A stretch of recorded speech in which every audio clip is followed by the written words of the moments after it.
press the bell icon on the YouTube app and never miss.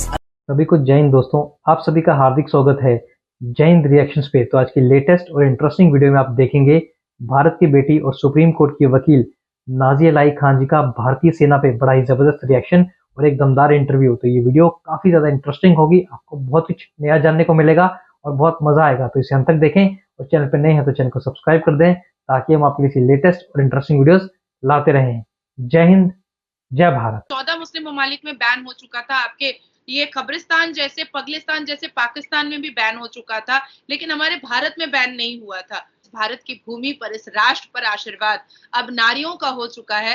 तो अब Bharatiya Janata party को और नरेंद्र मोदी को कोई नहीं हरा सकता है। और की बेटी अभी पायलट बनी है। उसका जो व्यक्ति अपने शीश को झुका करके किसान महिलाओं से मिलता हो, जो व्यक्ति शीश को झुका करके इसरो के साइंटिस्ट। मैम, नारी शक्ति का जो एक नारा था, स्लोगन था, वो तो पीएम मोदी ने पहले ही लगा दिया था और उस पे इम्प्लीमेंटेशन मतलब प्रैक्टिकल चीजें भी करके दिखाई। नारियों को बहुत ज्यादा सहूलियात दी, हर जगह पे उनको छोटे से छोटा और बड़े से बड़ा काम दिखाया करके हर चीज दी उन्हें। अब 2024 में भी मोदी सरकार आ रहे, तो मोदी सरकार के बाद नारियों को तो और ज्यादा बहुत ज्यादा वो मतलब सहूलियात मिलेगी, शक्ति मिलेगी। तो इस चीज के हवाले से अगर हम देखें तो आज एक बहुत ब्रेकिंग न्यूज है कि हिंदुस्तान के अंदर फर्स्ट टाइम हिस्ट्री में वुमन को इस तरह से एम्पावर किया गया है कि इंडिया की नेवी में जो कमांड की करेगी ऑफिसर, वो वारशिप के लिए एक फीमेल सेलेक्ट की गई है। और ये हिस्ट्री क्रिएट है कि वही पहली दफा ऐसा हुआ है, वो नेवी में। मतलब हर सेक्टर के अंदर एक नहीं, दो नहीं, 10 नहीं, जितने हो सके औरतें रखी जा रही है। क्या वजूहात है इतना ज्यादा एम्पावर किया जा रहा है मोदी सरकार की तरफ से? पिछले 9 साल में भारत के प्रधानमंत्री श्री नरेंद्र दामोदर दास मोदी जी ने हमेशा महिलाओं को एक शक्ति का स्वरूप दिखाया। उन्होंने हमेशा नारियों को कहा कि तुम शिव शक्ति हो, तुम्हारा वंदन होना चाहिए, तुम्हारा अभिनंदन होना चाहिए। हमेशा नारियों को एक पिता जैसे, एक घर का एक मेरे फादर जैसे मुझे बचपन से बहुत प्रोवोकेट करते थे कि तुम बेटी हो, इसका मतलब ये नहीं कि तुम कुछ नहीं कर सकती। You can do anything, you can achieve anything, you can accomplish anything. तो उसी तरीके से मेरे पिता ने हम 3 बहनों को ये बताया। उसी तरीके से भारत के प्रधानमंत्री ने पिता स्वरूप पूरे भारत की नारियों को ये बताया कि जब एक नारी एक इंसान हो करके जब एक इंसान को जन्म दे सकती है तो वो कुछ भी कर सकती है। और क्योंकि भारत के प्रधानमंत्री श्री नरेंद्र दामोदर दास मोदी जी एक कट्टर हिंदू हैं, वो सनातन धर्म के मानने वाले हैं, वो भगवान राम के मानने वाले हैं, उन्होंने भगवत गीता पढ़ी है। तो इसलिए वो नारियों को इतना वैल्यू, इतना इम्पोर्टेंस और इतना वंदन, इतना अभिनंदन दे पा रहे हैं। क्योंकि एक व्यक्ति जो गंगा को गंगा माँ बोलता हो, जो यमुना को यमुना माँ बोलता हो, जो गोदावरी को गोदावरी माँ बोलता हो, वही व्यक्ति नारियों को इतना इम्पोर्टेंस और इतना वैल्यू दे सकता है।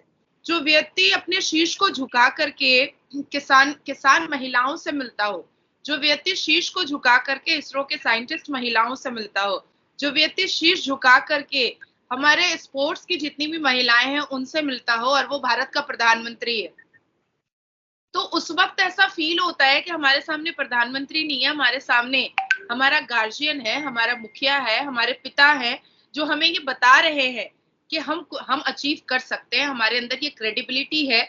जो 9 साल पहले कभी भी हमें ये प्रोवोकेशन और ये साहस दिलाने वाला कोई भी नहीं था। हमें घर के अंदर साहस मिलती थी, पर एक पूरे सरकार की तरफ से जो नारियों को उत्साह मिलनी चाहिए थी, जो नारियों को हिम्मत मिलनी चाहिए थी, जो नारियों को सरकारी शक्ति मिलनी चाहिए थी, वो नहीं मिली थी। और वो कहीं ना कहीं पिछले 9 साल से भारत के प्रधानमंत्री ने विदाउट एनी डिस्क्रिमिनेशन कास्ट और क्रीड के, उन्होंने हर जात और धर्म की नारियों को और बेटियों को हमेशा चाहा है कि वो सर्वप्रथम रहे और वो अचीव कर सकती है। उनको सिर्फ साहस देना है, और जैसे जैसे साहस दिया गया वैसे वैसे नारियां आगे बढ़ती हुई दिखाई दी।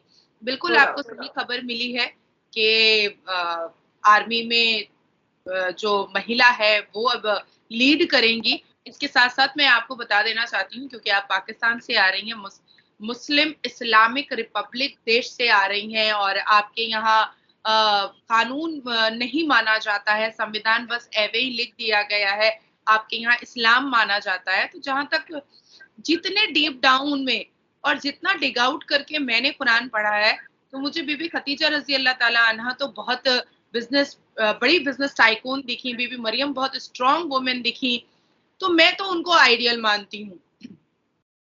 और मैं अभी जो डेटा आपको बताने जा रही हूँ, वो डेटा भी मैं आपको इसलिए बता रही हूँ, इस वजह से बता रही हूँ, क्योंकि आपके यहाँ एक हवा उड़ाया जाता है कि भारत में मुसलमानों को कोई वैल्यू नहीं दिया जाता है। कमर्शियल पायलट सैयदा सलवा फातिमा 2023, सारा हुमैद अहमद इंडियन पायलट, शिया मुस्लिम मुहद्दिसा जाफरी मुंबई जोगेश्वरी से है, ये पायलट बनी है 2022 में। अब इसके बाद में बताती हूँ, 19 साल की माइत्री पटेल सूरत से इंडियन पायलट बनी है। 18 साल की साक्षी यंगेस्ट कमर्शियल पायलट भारत की बनी है। और ऐसी कई मिसालें हैं, और ऐसी कई मिसालें हैं। तो हमारे भारत में अगर किसान जो है, अगर वो महिला होती है, टीचर महिला होती है, प्रोफेसर महिला होती है, तो डॉक्टर भी महिला होती है, जज भी महिला होती है, हमारे यहाँ आर्मी की चीफ लीड करने वाली ऑफिसर भी सेना में भी महिला होती है, कमर्शियल पायलट भी महिला चलाती है, डोमेस्टिक पायलट भी महिला चलाती है। इवन मेरी खुद की फ्रेंड की बेटी, अभी रिसेंटली, वो मुझसे उम्र में थोड़ी बड़ी है लेकिन दोस्ती तो दोस्ती होती है, उसकी बेटी अभी पायलट बनी है।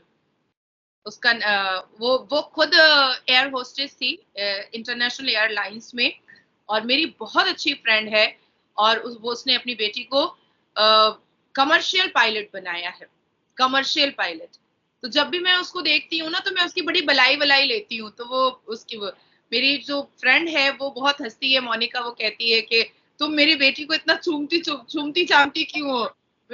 मुझे बहुत अच्छा लगता है जब बेटियां आगे बढ़ती हैं, तो मुझे बहुत खुशी होती है। जब बेटियां अचीव करती हैं तो मुझे बहुत खुशी होती है। जब बेटियां इस मातृभूमि का नाम रोशन करती हैं तो मुझे बहुत खुशी होती है। जब बेटियां मैदान फतह करती हैं तो मुझे बहुत खुशी होती है। जब बेटियां नकाब में भी फैशन शो और रैंप वॉक करती हैं तो मुझे बहुत खुशी होती है। जब बेटियां नकाब में भी, हिजाब में भी भारत में, जब बेटियां एक बहुत बड़ी फैशन डिजाइनर बनती हैं तो मुझे बहुत खुशी होती है। जब बेटियां सर्वोच्च न्यायपालिका the honourable supreme court of India के जज के चेयर पर बैठती है तो मुझे बहुत खुशी होती है। जब बेटियां वैसी जजेस के सामने, मुझ जैसी बेटियां जब देश के हित में केस लड़ती हैं तो मुझे बहुत खुशी होती है। तो मैं बहुत खुश होती हूँ, और कहीं ना कहीं मैं जो एक सपना भारत के प्रधानमंत्री ने अपने पहले ओथ में दिखाया था भारत की नारियों को, और उसको अचीव करने की जो साहस दी थी, वो कहीं ना कहीं पूरी हो रही है। और ऐसा नहीं है कि उन्होंने वो सपना दिखाएं और वो गायब हो गए, नहीं। हर एक मैदान में, हर एक जगह पर, हर एक फील्ड में उन्होंने नारियों के लिए जगह बनाया। यहाँ तक के 33% रिजर्वेशन देकर के पार्लियामेंट के अंदर भी वो बिल पास करवा करके नारियों को ये बताया कि मैं सिर्फ तुम्हें सपना नहीं दिखा रहा हूं, मैं तुम्हें इस मातृभूमि का सबसे अहम हिस्सा मान रहा हूं।